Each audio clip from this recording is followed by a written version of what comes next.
കോഴിക്കോട് ബേപ്പൂർ ലോഡ്ജിലെ കൊലപാതകത്തിൽ 2 പോലീസ് ഉദ്യോഗസ്ഥർക്ക് സസ്പെൻഷൻ. കൊലപാതകം ഉണ്ടായി എന്ന് അറിഞ്ഞിട്ടും സ്ഥലത്തെത്താതിരുന്നതിനാണ് നടപടി. ബേപ്പൂർ സ്റ്റേഷനിലെ ഗ്രേഡ് ASI, CPO എന്നിവർക്കെതിരെയാണ് നടപടി.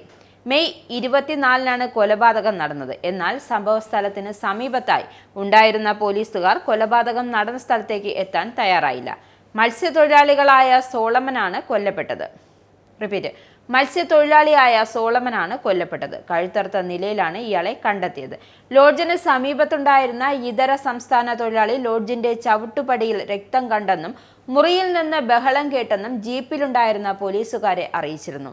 എന്നാൽ ഇയാളെ ജീപ്പിലുണ്ടായിരുന്ന പോലീസുകാർ ചീത്ത പറഞ്ഞ് ഓടിച്ചെന്നാണ് രഹസ്യാന്വേഷണ വിഭാഗത്തിന്റെ റിപ്പോർട്ട്.